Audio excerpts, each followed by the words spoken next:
లోకాసు వార్త 17వ అధ్యాయం 11వ వాక్యం నుండి 19 వరకు. ఆయన యెరూషలేమునకు ప్రయాణమైపోవచ్చు సమరయ గలీలేల మధ్యగా వెలుచుండెను. ఆయన యొక్క గ్రామంలోనికి వెలుచుండగా 10 మంది కుష్ఠరోగులు ఆయనకు ఎదురుగా వచ్చి దూరమున నిలిచి, యేసు ప్రభువా, మమ్ము కరుణించమని కేకలు వేసిరి. ఆయన వారిని చూచి, మీరు వెళ్ళి మిమ్మును యాజకులు కనపరుచుకున్నాడని వారితో చెప్పెను. వారు వెళ్ళుచుండగా శుద్ధులైరి.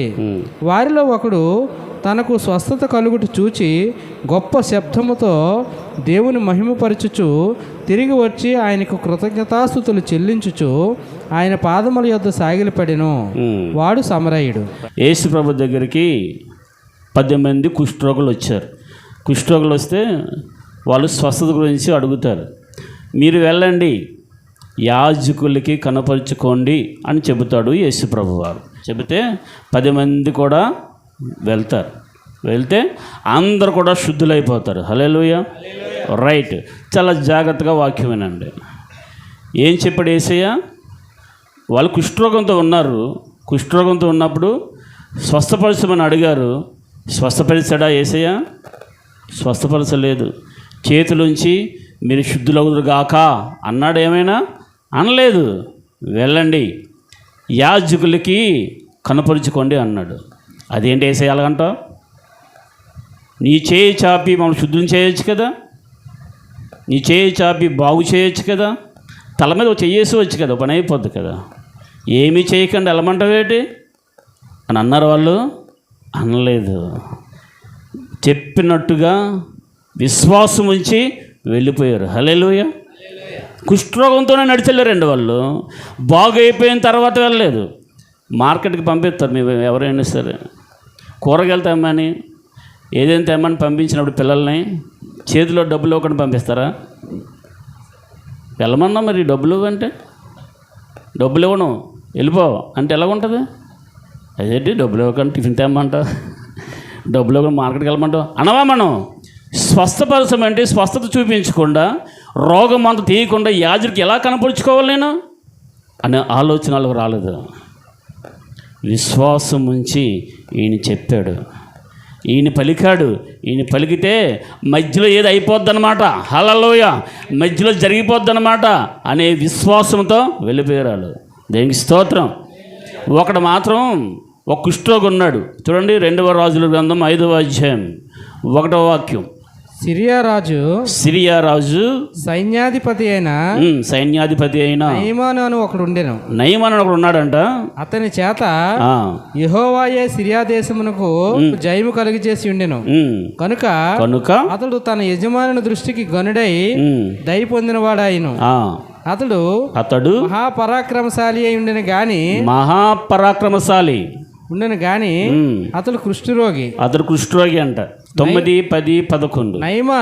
నయమాను గుర్రములతోనూ రథములతోనూ వచ్చి ఎలీషా ఇంటి ద్వారం ముందర నిలిచి ఉండగా, ఎలీషా, నీవు యొర్దాను నదికి పోయి 7 మార్లు స్నానము చేయుము, నీ ఒళ్ళు మరలా బాగై నీవు శుద్ధులు వగుదు అని అతనితో చెప్పుటకు ఒక దూతను పంపెను.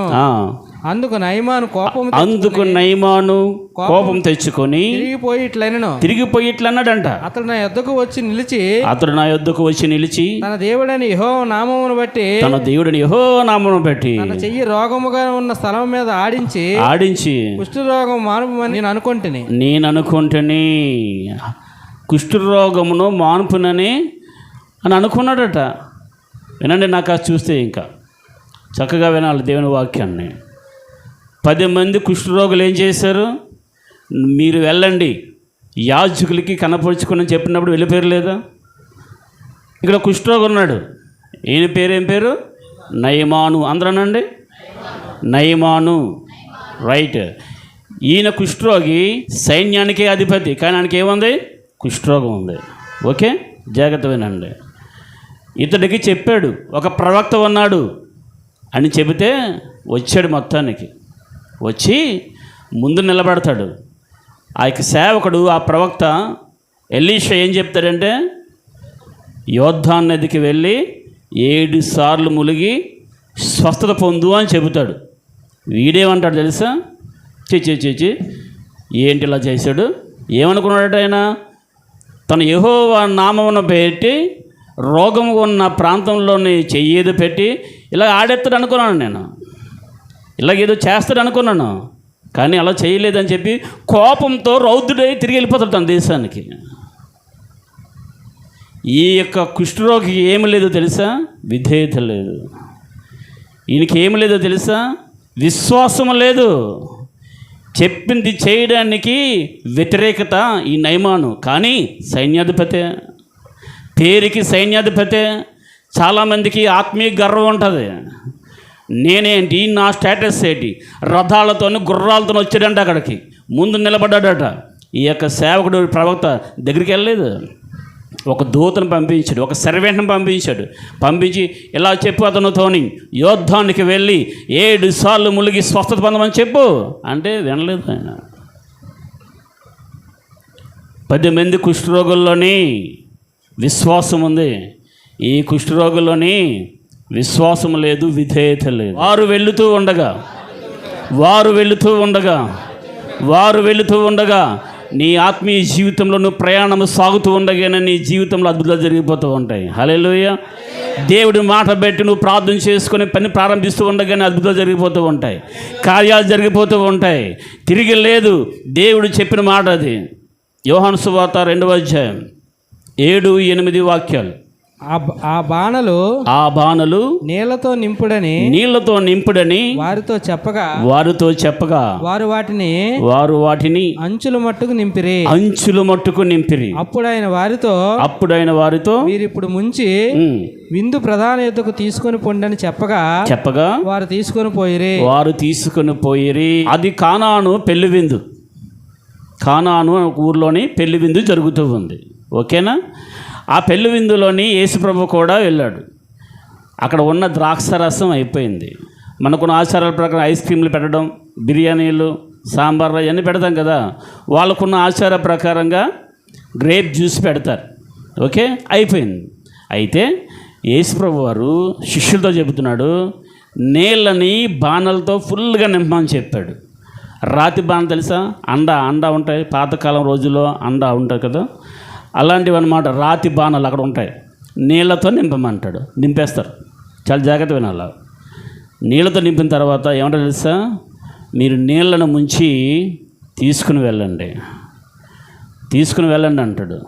అదేంటి ప్రభువా, నీళ్ళు తీసుకెళ్ళమంటావు ఏంటి అని అన్నారు వాళ్ళు. నీళ్ళు తీసుకెళ్ళమంటే ప్రభు, అక్కడ అయిపోయింది, ద్రాక్షరసం అయిపోయింది. ముందు నువ్వు ద్రాక్షరసం మార్చు. ముందు చెయ్యి చాపి ఆస్వాదించు. 2 చేపలు 5 రొట్టెలు నువ్వు ఆస్వాదించు కదా, అలాగే ఆస్వాదించు. ద్రాక్షరసంగా మారిపోవాలా, అప్పుడు పట్టుకెళ్తాం. నీళ్ళు పట్టుకెళ్తే మా ముఖం మీద వాళ్ళు తిట్టరా మమ్మల్ని అని అనలేదు. వాళ్ళు నీళ్ళని ముంచి తీసుకెళ్ళమనగానే తీసుకెళ్ళిపోయారు. వాళ్ళు వెళ్తూ ఉండగా మార్గంలోనే ద్రాక్షరసం అయిపోయింది. హల్లెలూయా. మార్గంలోనే ద్రాక్షరసం అయిపోయింది. నీ జీవిత ప్రయాణం అంతే. విశ్వాసంతో ప్రార్థన చేస్తూ నీ పనులు చేసుకుంటూ వెళ్తూ ఉండగా నీ జీవితంలో మార్గం సరళమైపోతాయి. ఒక దగ్గర చితికిన కూర్చుని పోకూడదు. ప్రభువా ముందు నాకు చెప్పిన ఆయన, నాకు అది చూపించిన ఆయన అని కొన్ని విషయాలను అడగకూడదు. విశ్వాసంతో సాగిపోవాలి. 10 మంది కుష్ఠరోగులు కూడా దేవుడు వెళ్ళమని చెప్పినప్పుడు వెళ్ళిపోయారు. దారిలో ఉండగానే వాళ్ళకి స్వస్థత వచ్చేసింది. ఈ నయమానంట, అమ్మమ్మ నేను నా దేశంలో లేవనుకుంటున్నావా? నా దేశంలో నదులు లేవు, ఎందుకన్నా శ్రేష్టమైన నదులు. నీ దేశానికి వచ్చి యుద్ధంలో మొలగాల, ఏదో చేయి పెట్టేసి ప్రార్థన చేసి పంపించవచ్చు కదా. చాలామంది ఎలాగుంటుంది తెలుసా? ఏసీ దగ్గరికి వచ్చిన వెంటనే అద్భుతం జరిగిపోవాలా, వెంటనే విడుదలైపోవాలా. కష్టం. ప్రార్థన చేయి వేకుజాములు వేసి అంటే అవన్నీ ఎందుకు, ముందు నాకు అది ప్రార్థన చేసి ఇలాగ అంత మంత్రం చేస్తా కదా. ప్రార్థన చేయడం మంత్రం అట వాళ్ళకి, మంత్రం చేస్తూ ఉంటారు కదా. మనకు ఆవిడ వచ్చింది, పెళ్ళి కావాలట వాళ్ళకి, చెప్పాను కదా మీకు, పెళ్ళి కావాలట. అమ్మ ప్రార్థనకు రా, ఆన్లైన్ ప్రార్థన రా అంటే ముందు సంబంధం చేసేయండి అంతే. నువ్వు ప్రార్థనకు వస్తే నీ మీద ఉన్న చీకట్లన్నీ పోతాయి, నీ మీద బంధకాలన్నీ విరిగిపోతాయి. అది వద్దు, ముందు నాకు అర్జెంటుగా నువ్వు చేసేసి ఇలా 3 రోజులు ఉపవాసం అంటే అలాంటివి వద్దు మాకు. అలాంటి వద్దు, అలాంటి కష్టతరమైన మాకు చెప్పొద్దండి. మాకు అర్జెంటుగా దేవుడు యేసు ప్రభు అద్భుతం చేసి అలా బాగు చేసేయాలంతే. ఇది ఒక దేవుడి ప్రణాళిక కాదు, దేవుడు చెప్పింది చేయాలా. హల్లెలూయా. ఒక్కొక్కరికి ఒక్కొక్కటి చెబుతాడు. కుష్ఠరోగులకు వెళ్ళమని చెప్పాడు, దారిలో ఉండగానే స్వస్థ పొందిపోయారు. ఇంకోటికి ఏం చెప్పి తెలుసా, ఉమ్మి వేసాడు నేల మీద, ఉమ్మి వేసి దాన్ని బురద చేసి బురద వాడు కొల్లికి పూసి వెళ్ళి కోనోట్లోనే కడుక్కోమన్నాడు. అప్పుడు ఆడు చూపొచ్చింది. ఆయనకి చెప్పిన విధానం అది, ఈయనకి చెప్పిన విధానం అది. ఈయనకి చెప్పిన విధానం యోర్దానులోని స్నానం చేయమని చెప్పాడు. ఒక్కొక్కరికి ఒక్కొక్క విధంగా దేవుడు చెబుతూ ఉంటాడు.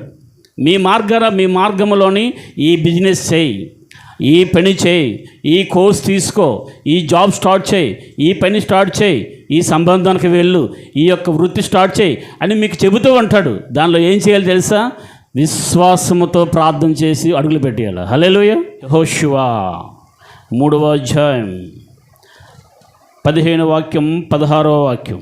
అప్పుడు ఆ మందసము మోయేవారు యోర్దానులో దిగిన తర్వాత మందసము మోయు యాజకులు కాళ్ళు నీటి అంచును మునగగానే పైనుండి పారు నీళ్లు బహు దూరమున సారేతాను నద్దునున్న ఆదామను పురమునకు దగ్గర ఏకరాశిగా నిలిచెను. మోషే తర్వాత సేవకుడు తన జనులను తీసుకుని వెళ్తూ ఉంటాడు. ఆ యొక్క దేవుడు ఏం చెప్తాడంటే, ఆ యోద్ధాన్ని దాటిపోమంటాడు. అదేంటి ప్రభు అలాగంటావు, ముందు నువ్వేం చేయాలంటే ఆ నీళ్లు పారుతూ ఉంటాయి కదా, ముందు ఆపే నీళ్లు ఆపిస్తే మేము వెళ్ళిపోతాం అని అనరు. నీళ్లు పారుతూనే ఉంటాయి. రైవడి కాలం ఉంది, రైవడి కాలం దాటడానికి పెద్ద ఇబ్బంది పడిపోతాం మనం. అవునా కదా? మామూలు మీకు అర్థమైన భాషలు చెప్తాను. ఒక నది దాటాలంటే ఏం చేయాలండి, నీళ్ళు ఆగిపోవాలి కదండి. ఇప్పుడు ఇలాగ వెళ్ళాలంటే ఏం చేయాలండి, ఆ తొప్పలను తీసేయాలి కదా. తోవ ఉంటే కదా వెళ్తావు, తోవ లేకుండా ఎలాగ వెళ్ళిపోతావు, వెళ్ళలేం కదా. కానీ వాళ్ళంట నడుస్తూ వాళ్ళ అడుగులు, అది ప్రవాహం అలాగే ఉంటూ ఉంది, కానీ వాళ్ళ అడుగులు నీళ్ళని తాకేయంట, వాళ్ళ పాదాలు నీళ్ళని తాకేయంట. వాళ్ళు సాగిపోతూ ఉన్నారంట. వెళ్ళిపోతాం ఇంకా రెడీ, ఒక మార్గం ఉన్నట్టు వెళ్ళిపోతున్నారంట. వాళ్ళు నీళ్ళు పాదాలకు తగలగానే అక్కడ నీళ్ళన్నీ ఆగిపోయాయి. హల్లెలూయా. జలరాశులన్నీ ఏకరాశిగా నిలిచిపోయేనే నీ జనుల ఎదుట. జలరాశులన్నీ ఏకరాశిగా నిలిచిపోయేనే నీ జనుల ఎదుట. అవి భూకంపాలైనా పెను తుఫానులైనా, అవి భూకంపాలైనా పెను తుఫానులైనా నీ కృపయే శాసించగా అవి ఆనాగిపోయేనే. నీ కృప నాకు చాలును, నీ కృప లేనిది నే బ్రతుకలేను. నీ కృప నాకు చాలును, నీ కృప లేనిది నే బ్రతుకలేను. నీ దయలేనిది నే బ్రతుకలేను. హల్లెలూయా. జలరాశులన్నీ ఏకరాశిగా అయిపోయాయి. అలాగా పారుతున్న నీరు అలాగ ఆగిపోయింది. ఎస్, ఈ చరిత్రలో జరిగింది. పారుతున్న ప్రవాహం అలాగ ఆగిపోయిందండి. ఎప్పుడు తెలుసా, వీళ్ళ యొక్క కాళ్ళు, యాజకుల కాళ్ళు నీటికి తాగ్గానే ముందు ఆపి ప్రభువా, అప్పుడు వెళ్తాం, ముందు స్వస్థపరచు ప్రభువా, అప్పుడు యాజకుల దగ్గరికి వెళ్తాం అనలేదు కుష్ఠరోగులు. ఈ నయమాను చెయ్యి చాపి నా రోగం ఉన్న ప్రాంతంలో నువ్వు ఆడించి అప్పుడు స్వస్థపరచు అని కోరుకున్నాడంటే ఈ కుష్ఠరోగి. కానీ ఆ 10 మంది మాత్రం వెళ్ళిపోయారు. హల్లెలూయా. శిష్యులు కూడా దారిలో జరిగిపోద్ది ఏదో ప్రభు చెప్పాడంటే, నీళ్ళే మేము పట్టుకెళ్తుంది, కానీ అక్కడికి వెళ్తేప్పటికి అయిపోద్ది అని ప్రగాఢమైన విశ్వాసంతో సాగిపోయాడు. ఇదే విశ్వాస యాత్ర. మళ్ళీ అందరూ ఏమని పిలుస్తారండి? విశ్వాసులను పిలుస్తారు. మీ చర్చిలో ఎంతమంది విశ్వాసులు? ఎంతమంది విశ్వాసులు వచ్చారు? ఇలాగేనంటారు. మనందరం ఎవరే? విశ్వాసం అండి. నేతి బీర్లకు నెయ్యి ఉంటుందా? నేతి బీరకాయ కాయలు వేసినావా? అందులో నెయ్యి ఉంటుందా? కోసి చూడు, దాని పేరు ఏం పేరు? నేతి బీరకాయ. నెయ్యి ఉండాలి కదా, ఉంటుందా? ఉండదు. లెమన్ రైస్ అట. పులిహోరలో పులి ఉంటుందా? పులిహోరలో పులి ఉంటుందండి. పేరుకే అది. విశ్వాసే పేరుకి, విశ్వాసం లేదు. ఏమో నా జీవితం ఏటో ఇటు వెళ్తుందో నా బతుకు. మన ప్రభు వాళ్ళకి సిద్ధపడుతూ ఉన్నాం, ప్రభు వాళ్ళకి సిద్ధమవుతూ ఉన్నాం. జాగ్రత్త వినండి, చాలా జాగ్రత్త వినండి. ఒక ఆవిడ యేసయ్య నమ్ముకుంది. యేసు నమ్ముకొని మందిరానికి వెళ్తుంది. సినిమాకి వెళ్తే ఎవరేమనరు అమలకలాలను, ఏ సినిమాకి వెళ్ళావు? అబ్బా మంచి సినిమాకి వెళ్ళావు, నాకు చెప్పాల్సింది కదా వద్దును అంటారు. చర్చికి వెళ్ళావు అనుకో, అమ్మో వెళ్ళిపోతుంది అక్కడికి, ఏం పని పాటు లేదు కదా, ఆత్మానం పారిపోవడమే. నీకు ఈడా బాధ? నేను అంతకుముందు సినిమాలు చూసేవాడిని, చాలా సినిమాలు చూసేవాడిని. రాత్రి 1 గంట అయిపోయేది, 2 అయిపోయేది, ఘోరంగా చూసేవాడిని. అప్పుడు ఏమనేవారు కాదు. ఎప్పుడైతే సినిమాలు మానేసి బైబిల్ చదువుతున్నావు, ఏంట్రా చదువుతున్నావు నువ్వు? మా నాన్నగారు, మా బావాలున్నా, ఏంట్రా చదువుతున్నావు నువ్వు? అంతకుముందు సినిమాలు చూసినప్పుడు ఎందుకు గద్దించలేదు? పనికి మన వేసలు వేస్తున్నప్పుడు ఎందుకు గద్దించలేదు? ఇప్పుడు బతుకు మారితే, ఇప్పుడు మంచిగా జీవిస్తూ ఉంటే, నా పాపాలన్నీ విడిచిపెట్టి పవిత్రంగా జీవిస్తుంటే ఏటో బాధ. హల్లెలూయా. ఆవిడికి అలాగే యేసు దగ్గరికి వెళ్తూ ఉంటే, బాబు వెళ్ళరా నీకు చిన్న ఊసు చెప్తాను, ఊసు ఎవరికి? అలా ఆయనకి. అలా ఆయన డ్యూటీకి వెళ్ళిపోయాడండి. డ్యూటీకి వెళ్ళిపోయిన టైంలోనే ప్రార్థన ఉంటే చర్చికి వెళ్ళేది ఈవిడ. చర్చికి వెళ్తే కడుపు పొంగిపోయింది, టిఫిన్ తినలేదు, లంచ్ చేయలేదు, కడుపు పొంగిపోయింది. చెప్పేయాలి అర్జెంటుగా, ఆయన చెప్పేయాల, ఎప్పుడు వస్తాడో చెప్పేయాల. వచ్చాడు, అమ్మ వచ్చాడు, బాబు వెళ్ళరా అర్జెంటుగా వెళ్ళరా, నువ్వు నీకు చిన్న ఊసి చెప్పాలి. నీకు ఏంటమ్మా అంటే, మీ ఆవిడకి వెళ్ళిపోతుంది. ఎక్కడికమ్మా? క్రైస్తవులు మన మాలవాళ్ళ చర్చికి వెళ్ళిపోతుంది. మాలవాళ్ళ చర్చికి ఇది మళ్ళీపోయిన జీవితాలను మార్చే చర్చిది. హల్లెలూయా. బ్రతుకులను మార్చే చర్చిది. దేనికి స్తోత్రం. అదే చెప్పట్లేదు. జిగటగల దొంగ ఊపి నుండి విడిపించేవాడు యేసయ్య. జిగటగల దొంగ ఊపి నుండి పనికి మన జీవితాలను మార్చేవాడు యేసయ్య. త్రాగుబోతులు మార్చేవాడు యేసయ్య. వ్యభిచారులు మార్చేవాడు యేసయ్య. కుష్ఠరోగులను బాగు చేసేవాడు యేసయ్య. కుంటి వాళ్ళని బాగు చేసిన వాడు యేసయ్య. గుడ్డి వాళ్ళకి కళ్ళు తెరిపించేవాడు. చనిపోయిన వాళ్ళని లేపాడు. ఎన్నో అద్భుతాలు చేస్తాడు. మా జీవితాలు కూడా మార్చిన వాడు యేసయ్య. హల్లెలూయా. ఒకప్పుడు నేను పాపిని, ఇప్పుడు పరిశుద్ధుని అంటాడు భక్తుడు. ఒకప్పుడు నేను బహు క్రూరుణ్ణి, హింసకుడిని, హంతకుడిని అంటాడు పౌలు.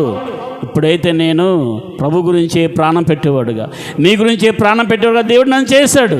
అలాంటిది యేసయ్య ప్రేమ. అలాంటి చర్చికి వెళ్ళిపోతుందని చెప్పి కంప్లైంట్ చేయగానే, ఏమే నువ్వు?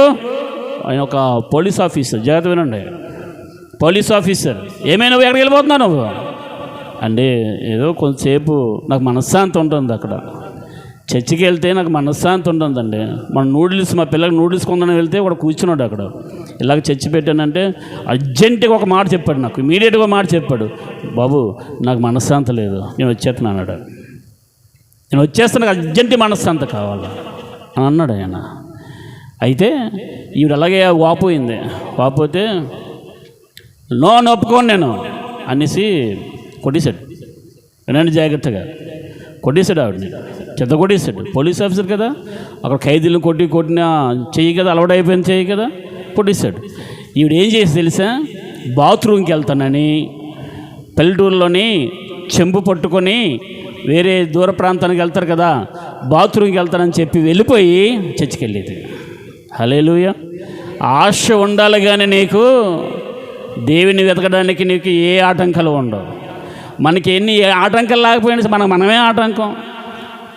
నీ భర్త నిన్ను అడ్డుకోడు, నీ భార్య నిన్ను అడ్డుకోదు, నీ కుటుంబ సభ్యులు నిన్ను అడ్డుకోరు. మోకలేసి ప్రార్థన చేయడానికి గొప్ప ఆటంకం మనమే. నీకు నువ్వే, ఎవరి ఆటంకం కాదు, నీకు నువ్వే మోసం చేసుకుంటున్నాను వాక్యం చెబుతుంది. హల్లెలూయా చెప్పాల, రైట్. ఈ విధంగా వెళ్తున్నా సరే వీళ్ళు చూశారండి, చూసి చెప్పేసేవారండి. ఒకరోజు చాలా సీరియస్ అయిపోయాడు, చంపేస్తాను నిన్ను అన్నాడు ఆయన. అంత మూర్ఖుడు ఆయన. నిజంగా జరిగిన యథార్థ సంఘటన చెబుతున్నాను వినండి. ఈరోజు ప్రభు వాళ్ళు ఇస్తారండి, ఏంటిదే? ప్రభు వాళ్ళు ఇస్తారండి. అంటే యేసు ప్రభు శరీరం ఇస్తారండి, యేసు ప్రభు రక్తం ఇస్తారండి చర్చిలోని. అది నేను తీసుకోవాలండి. అది తీసుకోపోతే ఈ నెల రోజుల్లో నాకు దొరకదండి. యేసు ప్రభు శరీరమా పిచ్చిదానా? యేసు ప్రభు రక్తమా పిచ్చిదానా? అది రొట్టె మొక్కే, అది గ్రేప్ జ్యూసే. అది నిన్ను అలా భ్రమపరిచి ఆ పాస్టర్లు అలాగే చెబుతారు అని అన్నాడు ఆయన. లేదండి, అది శరీరమే, అది రక్తమే అంటుంది ఆవిడ. ఇద్దరికి వాదన.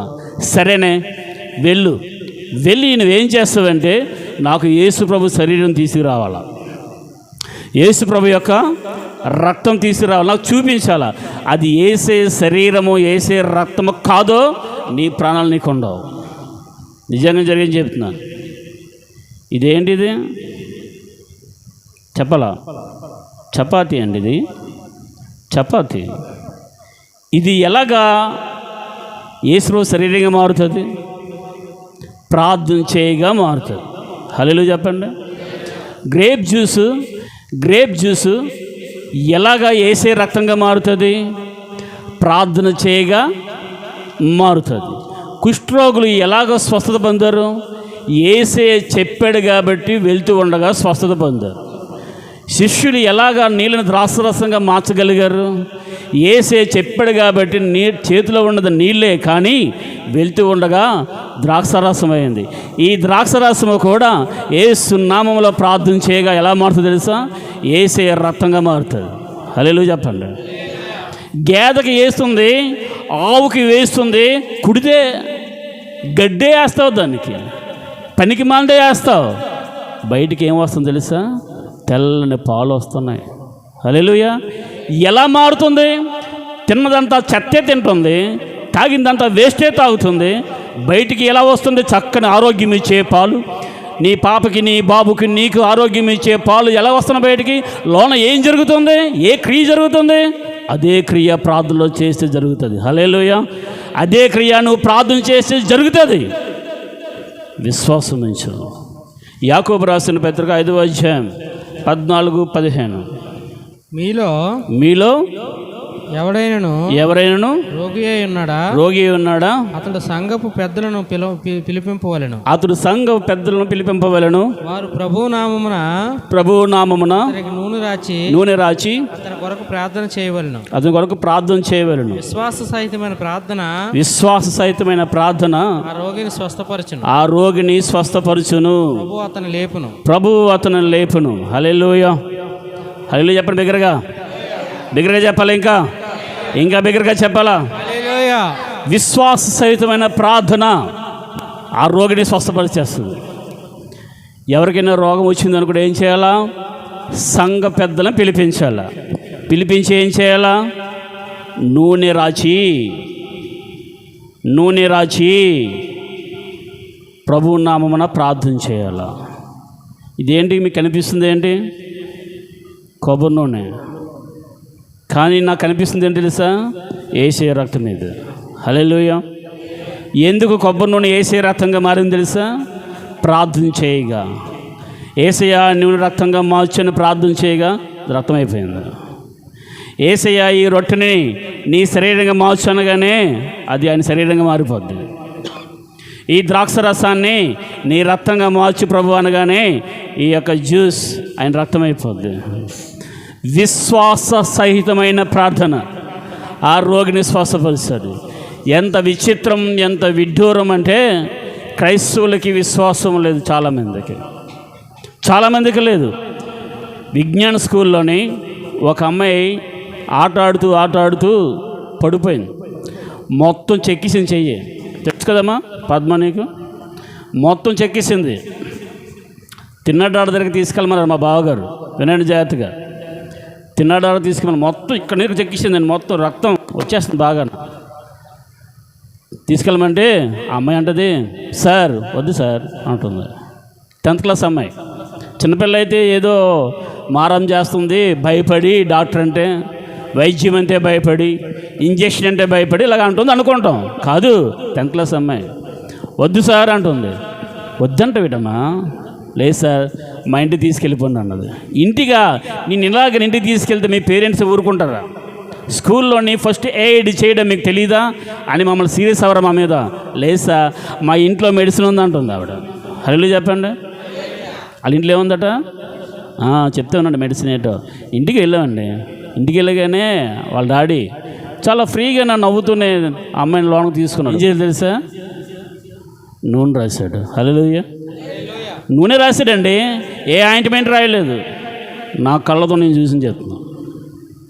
నూనె రాశాడు. కానీ ఇది నూనె కాదు. ఏంటిది? యేసయ్య రక్తం.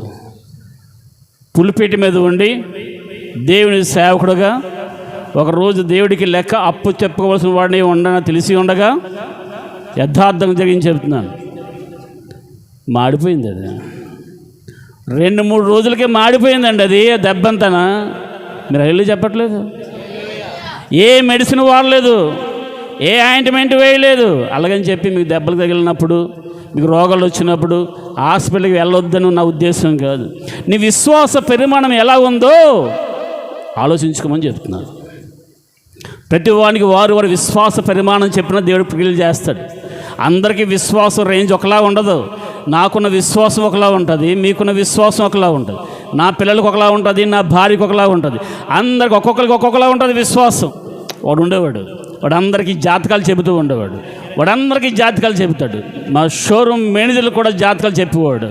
నీ పేరు ఇవ్వు, నీ డేట్ ఆఫ్ బర్త్ ఇవ్వు, నీ జాతకం నేను చెప్తాను చెప్పేవాడు. విన్నారు జాతకం? అది ఎక్కడ ఉన్నారా? రైట్. వాడు ఏం చేసి తెలుసా? నా దగ్గరకు వచ్చి, ఒరే ఎస్సర్రావు, మా ఇంట్లో మా ఆవిడ నిద్ర పట్టట్లేదురా. ఏంటిదే? మీరు అందరి జాతకాలు చెప్తా కదంటే, అందరి జాతకాలు అలా చెప్తాండ్రా, నా జాతకమే చూడరా నువ్వు. హల్లెలూయా. ఏంట్రా నీ బాధ అంటే, మా ఆవిడ నిద్ర పట్టట్లేదు, భయం చేస్తున్నా, నిద్రపోతుంటే తుళ్ళుక్కుళ్ళు వేసిపోతుందిరా. నాకు నిద్ర ఉండట్లేదు, పొద్దులకు డ్యూటీలో ఉంటాను, రాత్రి నిద్ర ఉండట్లేదు. ఏంట్రా చూడరంటే, ఇంటికి వెళ్ళాను. ఇంటికి వెళ్ళి ప్రార్థన చేసి, అరే నూనె ఉందా ఇంట్లో అంటే, ఉందరా అన్నాడు. తీసుకురారా తీసుకొచ్చాడు. నూనె తీసుకొని యేసు నామంలో ఈ నూనె రక్తంగా మార్చి ప్రభువా అని ప్రార్థన చేసి ఆ నూనె అమ్మాయికి రాసి, మరి ఇల్లంతా జల్లిరని చెప్పాను. ఇల్లంతా జల్లేశాడు. నెక్స్ట్ రోజే, కొద్ది రోజులు కూడా కాదు, నెక్స్ట్ రోజే, మరి థ్యాంక్ యూ. ఏంటంటే మా ఆవిడ చాలా హ్యాపీగా నిద్రపోయిందిరా. చెప్పకూడదు ఏమేపచ్చండి. మా ఆవిడ చాలా బాగా నిద్రపోయిందిరా, హ్యాపీగా నిద్రపోయిందిరా అన్నాడు. ఒక ముస్లిం అతను ఉన్నాడు. వాళ్ళ మామట తెగ రాచి రంపలెట్టేస్తున్నారు. మామ కొంతమందికి అత్తలు రాచి రంపలెట్టిస్తే, కోడలు రాచి రంపలెట్టి, తోడు కోడలు అయితే వాళ్ళ మామ అట. వాళ్ళ మామ తలా ఇదిగా ఉన్నాడట. ఓ చెప్తాను చేశారన్నాను. యథార్థ సంఘటన సాక్ష్యాలు. ఇదంతా ఎందుకు చెబుతున్నాను? మీ విశ్వాసం కొంతమందికి ఏడు నూనె రాస్తే అయిపోద్దా? నూనె కాదమ్మా, నూనె రాత అయిపోదు, యేసయ్య రక్తం రాస్తే అవుతుంది. హల్లెలూయా. రైట్. అయితే మా మామ చాలా గోల పెడుతున్నాడు. అంటే నేను చెప్పాను, నిద్రలో ఉన్నప్పుడు బాగా నిద్రపోతారు కదా, తల మీద కొంచెం నూనె రాయి, ఈ ప్రార్థన నూనె తీసుకెళ్ళి యేసయ్య రక్తాన్ని కొంచెం ఆయన తెలియకుండా రాయి అని చెప్పాను. రాసిడట. నెక్స్ట్ రోజు వచ్చాడు నా దగ్గరికి. జెర్మీ గారు, ఏంటి సార్, మా మామ రాత్రి కేకలండి, అరుపులండి. ఏం జరిగింది తెలుసా? యేసయ్య రక్తం అతని దురాత్మని బయటికి తీసి పారేసింది. హల్లెలూయా. కేకలతోనే అరుపులతో బయటికి వెళ్ళిపోయిందట. యేసయ్య రక్తం అది. వాడు ప్రార్థనలోనే అయిపోయేది. యేసయ్య రక్తం ప్రార్థనలోనే అయిపోయి, రే జర్మియా, ఈశ్వరరావు నూనె అయిపోయిందిరా, అప్పుడు నువ్వు మంత్రం చేసింది అయిపోయిందిరా అన్నాడు. అది చచ్చికొచ్చేవాడు కాదు, మళ్ళీ వాళ్ళ అవసరానికి అంతే. చాలామంది చచ్చిరాడనే కాదు. మొన్న పెదడపల్లిలో ఉన్నప్పుడు అమృతపురం నుండి ఒకడు వచ్చాడు, ఫుల్ తాగిసి వచ్చాడు. సార్ పాస్టర్ గారు ఏంటి చెప్పండి బాబు, దీనికి మంత్రం ఇచ్చేయండి బాబు. దేనికి? తాగిసి వచ్చాడండి. మా అమ్మకి ఒంట్లో బాగోలేదు, దీనికి మంత్రం ఇచ్చాను వచ్చాడు నా దగ్గరికి. అడిగి ఏం చేయమంటావు? చచ్చికి రాడు. చాలామంది అవసరాలు తీర్చుకోవడానికి యేసుప్రభుని వాడుకుంటున్నారు, కానీ ఆత్మీయ దాహం తీర్చుకోవడానికి యేసయ్య దగ్గర రావాలి. హల్లెలూయా. ఆత్మదాహం తీర్చబడాలా, నరకం నుండి తప్పించబడాలా, జీవంలోకి ప్రవేశించాలని ఏసీ దగ్గర రావాలి. రోగాలు పోవడం గురించి, ఉద్యోగాలు రావడం గురించి, పెళ్ళిళ్ళు రావడం గురించి, మేళ్ళ కట్టడం గురించి కాదు ఏసీ రావడానికి. హల్లెలూయా. అయితే అయిపోయింది అనగానే ఇంకా బాటిల్ తెచ్చేవాడు, ప్రార్థన చేసి ఇచ్చేవాడిని. అది వాడినంతసేపు బాగుంటుందట. ఎప్పుడైతే వాడలేదో, ఎప్పుడైతే రాయలేదో మళ్ళీ గలబిలి గమతరగోళం అయిపోతుంటుందట. దేనికి స్తోత్రం. యేసు రక్తమే జయం, యేసు రక్తమే జయం. ఇలా తెచ్చేవాడు, నెల తెచ్చేవాడు, పెద్ద బాటలు తెచ్చేవాడు. ఆత్మ ఈయన ఎందుకు అడగడం అని చెప్పి ఇంకా పెద్ద బాటలు తెచ్చేవాడు. అలా కొన్ని రోజులు అయిపోయింది, సంవత్సరం అయిపోయిందండి. ఏరా నువ్వు బాటిల్ ఏం తేటలేదు ఏంటని అడిగాను. రోజు ప్రతి నెల వచ్చి ప్రార్థన చేయించుకుంటాడు కదా, ఏం తేటలేదని అడిగాను. అడేమని తెలుసా, ఒక పని చేశాను ఈశ్వరరావు. ఏం చేశారా? ఏం చేశానంటే మా ఇంటికి సున్నాలు వేసాను. ఏం వేసాడండి? ఇంటికి సున్నాలు వేస్తాం కదా సంవత్సరం ఒకసారి, సంక్రాంతికి. వాళ్ళు సంక్రాంతికి వేస్తారు కదా, సున్నాలు వేసాడట. సున్నం వేసినప్పుడు అందులో ఏం కలుపుతాం? రంగులు రావడానికి ఏం కలుపుతారు కదండి. ఎవడో కలపలేంది ఏసే రక్తం కలిపిడాడు. హల్లెలూయా. ఆ సున్నంలోని ఏసే రక్తం కలిపేసి ఇంటికి సున్నం వేసాడట. ఇంకే బాధ లేదు. ఇంకా వీడి తిరిగి ఆత్మానం వెళ్ళి ప్రార్థన చేయించుకోవసరం లేదు, వీళ్ళకి ఆత్మానం వెళ్ళి చూడరా బాబు రిక్వెస్ట్ చేయాల్సిన అవసరం లేదు. నా పని అయిపోయింది. ఆడి విశ్వాసం చూసారా? ఏ స్త్రీ కూడా అలా ఎప్పుడూ చేయలేదు. చరిత్రలో ఎవరు కూడా అలా చేయలేదు. ఒక స్త్రీ మాత్రం ఈ చెంగు ముట్టుకుంటే చాలు నాకు స్వస్థత వచ్చేది, ఈ యొక్క చెంగు ముట్టుకుంటే చాలు నా రక్తస్రావం ఆగిపోద్దని ఆ స్త్రీ ఒక్కటే అనుకుంది. ఎవడు కూడా ఇలా ఆలోచన చేయలేదు. ఇది కలిపేసి సున్నం వేస్తే నా ఇంటికి ఉన్న దరిద్రంతో లేస్తుంది యేసు రక్తమే అనుకున్నాడు వాడు. అలాగే జరిగింది వాడికి. నీ విశ్వాసాన్ని పెంపొందించడం గురించి, నీ విశ్వాసాన్ని బలపరచడం గురించి దేవుడు మాట్లాడుతున్నాడు. మనం పెట్టుకున్న టైటిల్ ఏంటి? కుష్ఠరోగులో విశ్వాసం, విశ్వాసలో ఆత్మీయ కుష్ఠరోగం. యేసన్న గారి దగ్గరికి ఒక ఆవిడ వచ్చింది. బాబు యేసన్న బాబు ప్రార్థన చేయ బాబు, ప్రార్థన చేయ బాబు. దేనికి? ఆవిడికి కాదు, నూనె కట్ట. నాకు కాదు బాబు, నూనెకి ప్రార్థన చేయ బాబు. సరే అని చెప్పి ప్రార్థన చేసేటట్టు. వినండి జాగ్రత్తగా. ప్రార్థన చేస్తే పట్టుకెళ్ళిపోయి ఒక కవర్లో పెట్టి, గుడ్లో పెట్టి ఒక మేక్ తగిలించిందంట. వాళ్ళ ఇంట్లోనే ఒక మేక్ తగిలించిందంట. మేక్ తగిలించి పిల్లలు పడుకుంటారు కదా మంచం మీద, కాలు అటుపక్క పెట్టుకుంటే ఏయ్ బుద్ధి లేనివారు అలా లేకండి, కాలు అటుపక్క పెట్టకూడదు. అక్కడేముంది? నూనె చేసి ఉంది. అక్కడేముంది? నూనె చేసి ఉంది. దేవుడు దానికేసి కాలు ఎట్టకూడదు, ఇటుపక్క కాలు ఎట్టండి. ఇప్పుడు చాలామంది ఇంట్లో పడుకున్నప్పుడు తూర్పు వైపు బుర్రెట్టాలా, పర్వం వైపు బుర్రెట్టాలా. కొంతమంది సెంటిమెంట్లు ఉంటాయి. మీకు ఉన్నాయేమో అలాగా? ఏసునామములో అలాంటి సెంటిమెంట్ నశించును గాక. హల్లెలూయా. అలాంటి ఏం లేవు. నువ్వు ఎటుపక్క బుర్రపెట్టి పడుకో, కానీ ప్రార్థన చేసి పడుకో చాలు. దేవునికి స్తోత్రం. ప్రార్థన చేయకుండా ఎటుపక్క బుర్ర పెట్టినా సరే లాభం లేదు. ప్రార్థన చేసుకొని గాఢాంధకార లోయలని సరే పడుకో పర్లేదు. ప్రార్థన చేసుకొని సమాధొడ్లో పడుకో పర్వాలేదు, నీకేం కాదు. ప్రార్థన చేసుకోకుండా 10 మందిని చుట్టూరు ఉన్నా సరే భయం. ముందు వదిలేసి ఎంతమంది పక్కన ఉన్నాడు కదా, నేను ఎందుకలా భయపడాడు? అదంతే. ముందు ప్రార్థన ఉంటే ఇవన్నీ ఉండవు. దేనికి స్తోత్రం. పేకమోయి తినడం, ప్రార్థన చేయడం, పడుకోవడం. ప్రార్థన చేయండి యేసునామములో. హల్లెలూయా. విస్తరించి ప్రార్థన చేయండి, ఎడతెగక ప్రార్థన చేయండి, సమయమనక అసమయంగా ప్రార్థన చేయండి. ప్రార్థనే నీ జీవితానికి ఆయువు, ప్రార్థనే నీ ప్రాణవాయువు. హల్లెలూయా. రైట్. వాళ్ళు ఎప్పుడైనా గొడవలు ఆడుకున్నారు అనుకో, భార్యాభర్తలను, భార్యాభర్త గొడవ ఆడుకుంటే ఉండు ఉండు ఉండు ఉండు ఇక్కడ నూనె చేసి ఉంది, ఇక్కడ బయటికి పద బయటికి గొడవ ఆడుకుని చేద్దాం, బయటికి వెళ్ళిపోయారట. ఇక్కడ ఏమన్నారు? ఈ రూమ్లో ఎవరున్నారు? దేవుడు ఉన్నాడు. అటుపక్క కాలు ఎట్టకూడదు. ఇక్కడ ఎవరున్నారు? దేవుడు ఉన్నాడు. తిట్టుకుందాం, బయటికి వెళ్ళి తిట్టుకుందాం. చర్చిలో బాగానే ఉంటారు, బయటికి వెళ్ళి ఎలాగైనా ఉండొచ్చా? ఇంటికి వెళ్ళి ఎలాగైనా పనికిమైన మాటలు మాడవచ్చా? ఎలాగైనా బూతుల మాటలు మాట్లాడవచ్చా? ఎలాగైనా పోగ్రెస్ చేసలు చేయవచ్చా? నీ ఇష్టం వచ్చిన జీవించవచ్చా? ఇంట్లో ఎలా ఉంటావో, చర్చిలో ఎలా ఉంటావో, బయట ఎలా ఉంటావో అన్ని దేవుడు చూస్తున్నాడు. హల్లెలూయా. చర్చిలో ఎలా బుద్ధిమంతుడిగా ఉన్నావో ఇంటి దగ్గర కూడా సినిమా చూడకుండా బుద్ధిమంతుడిగా ఉండాలి. అర్థమైంది? చర్చిలో ఎంత బుద్ధిమంతురాలుగా ఉన్నావో బయట కూడా అలే బుద్ధిమంతురాలుగా ఉండాలి. హల్లెలూయా. ఇంట బయట కరెక్ట్గా ఉండేవాడే నిజమైన క్రైస్తవుడు. ఇంట్లో ఒకలాగా చర్చిలో ఒకలాగా ఉండేవాడు వేషధారి. వేషధారి అని ప్రభు గద్దిస్తూ ఉన్నాడు. వేషధారులారా అన్నాడు ఆయన. వేష్యలైనా క్షమిస్తాడు కానీ వేషధారులను క్షమించడట. జాగ్రత్త. మనం అంటాం కదా, అరే నిద్రపోతున్న వాళ్ళు లేపొచ్చు కానీ యాక్ట్ చేస్తున్న వాళ్ళు లేపలేమంటాం కదా. ఆడు యాక్ట్ చేస్తుంటాడు, ఒట్టిదే నిద్రపోడు. ఎంత లేపుతలే లెగిస్తాడు, యాక్ట్ చేస్తున్నాడు బాబాడు. బాగా గాఢ నిద్రలో చూపినాడని లెగిస్తాడు. ఆ మరీ లేకపోతే నీళ్ళు చుక్కలు వేసిన లెగిస్తాడు. ఈ నటిస్తున్న వాడికి కూలింగ్ వాటర్ వేసిన లేకాడు. ఇదే యాక్టింగ్. క్రైస్తవ వేషధారణ. క్రైస్తవ వేషధారణ. గుడిలో ఒక బతుకు, బడిలో ఒక బతుకు, కాలేజీలో ఒక బతుకు, ఊరిలో ఒక బతుకు బతుకుతుంటే వేషధారి అన్నాడు యేసయ్య. జాగ్రత్త, 2 శిక్ష నీకు వస్తుంది అంటాడు. డబల్ శిక్ష వస్తుంది.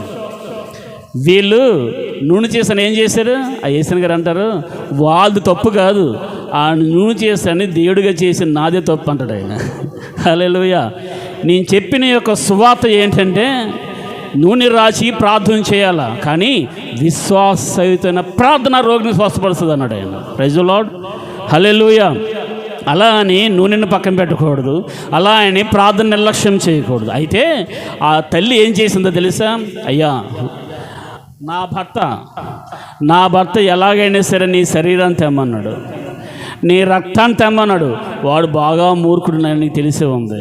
అననీయ అంటాడు కదా, అననీయ నువ్వు లేచి వెళ్ళి సౌలు దగ్గరికి వెళ్ళి ప్రార్థన చేయి, వాడికి చూపు నువ్వంటే, ప్రభువా వాడు చాలా కఠినుడు ఆయన, నీ బిడ్డల్ని చాలా హింసించాడు ఆయన అంటాడు కదా. అలాగా ఈ తెల్లి అంటది, నా భర్త ఎంత మూర్ఖుడు ఆయన, చంపేస్తాడు. యేసు ప్రభు యొక్క శరీరం ఆ పాస్టర్ గారు ఇచ్చారట. యేసు ప్రభు శరీరం ఇచ్చి ఇది యేసే శరీరము అని ప్రార్థన చేసి చేతికి ఇస్తే మనం అందరం తినేస్తాం కదా, ఆవిడ తినకుండా ఇంటికి పట్టుకెళ్తుంది. జాగ్రత్తగా వినండి, యథార్థ జరిగిన సంఘటన చెబుతున్నాం, జాగ్రత్తగా వినండి. చేతితో పట్టుకొని ఆ పాస్టర్ గారు ఇచ్చిన చిన్న డబ్బాతో ఇస్తారు కదా, ఆ ద్రాక్ష రసం పట్టుకొని ఆ 2 కూడా, ప్రభువా ఇది కానీ ఇలా పట్టుకెళ్తే, ఇలాగ తీసుకెళ్తే నా భర్త ఏం చేస్తాడో నన్ను చంపేస్తాడు. ఎందుకు? ఇదేంటి కనిపించడానికి ఏం కనిపిస్తుంది? రొట్టె ముక్క, చపాతీ. ఇది కనిపించడానికి ఏం కనిపిస్తుంది? ద్రాక్ష రసం.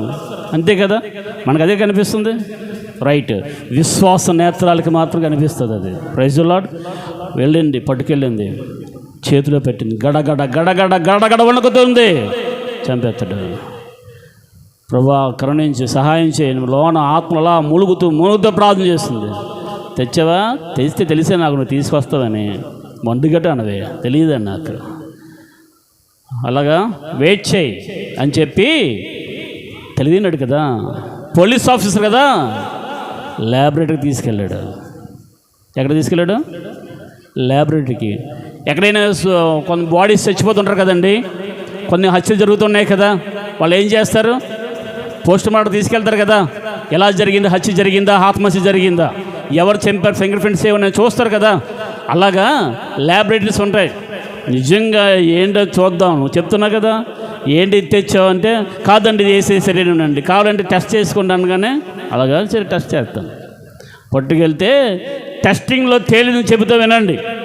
33.5 సంవత్సరాల వయసు ఉన్న యవనస్తుడి యొక్క శరీరం అని తేల్చింది టెస్ట్ అది. హల్లెలూయా. 33.5 సంవత్సరాల వయసున్న యవనస్తుడు అయిన రక్తం ఇది అని చెప్పింది ఆ యొక్క టెస్ట్ రిపోర్ట్. చెప్పులు కూడా దేమహంతవద్దు. యేసుక్రీస్తు సేవ చేసి ఆయన మరణమైంది 33.5 సంవత్సరాలకి. ఆ వయస్సులో యవ్వనస్తుడిగా ఆయన మరణమయ్యాడు. ఒక యవ్వనస్తుడు 33.5 సంవత్సరాల వయసున్న యవ్వనస్తుడి యొక్క శరీరం ఇది, ఆయన బ్లడ్ ఇదని తెలియజేయగానే ఆయన చర్చికి వెళ్ళడం మొదలుపెట్టాడు. దానికి స్తోత్రం. విశ్వాసంతో సాగిపో. ఇజ్రాయేల్తో అంటాడు దేవుడు, ఆగిపోక సాగిపోమని నీ ప్రజలతో చెప్పు. ఆగిపోవద్దు, సాగిపోండి. దేవుడు ఇది కార్యము చేస్తాడంటే నమ్మట్లేదు చాలామంది. దేవుడు చెప్పాడంటే చేసి తీరుతాడు. జీవదాత నోటంటే ఒక మాట పలికాడంటే అవును అన్నట్టుగా పలుకుతాడు. ఒక మాట పలకగానే సూర్యుడా కలుగుగా కనగా కలిగాడు, వెలుగు కలుగుగా కనగానే కలిగింది. అంధకారమైన జీవితంలోని వెలుగు కలుగును గాకన పలుకుతున్నాడు ఆయన. Praise the Lord. మోడు బారిపోయిన జీవితం చిగురింపజేయును గాక అని పలుకుతున్నాడు ఆయన. విశ్వసించండి, విశ్వాసంతో ప్రార్థన చేయండి. విశ్వాసం ఒక అన్యుడికి, ఒక జాతకాలు చెప్పేవాడికి విశ్వాసం ఉందండి.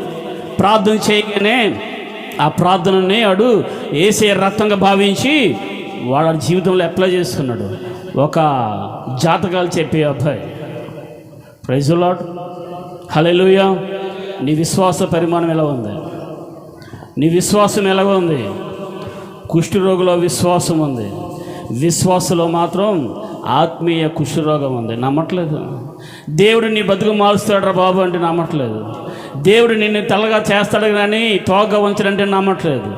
దేవుడు నీ జీవితాన్ని ఆస్వాదిస్తాడంటే నమ్మట్లేదు.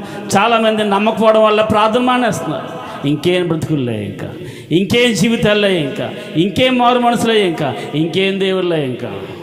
గాలిలో ఇంతకాలం దీపం పెట్టి దేవుడా దేవుడు అన్నట్టుగా ఉంది నా బతుకు. నో నో నో, నీ సమయం ఆసనమైనది. హల్లెలూయా.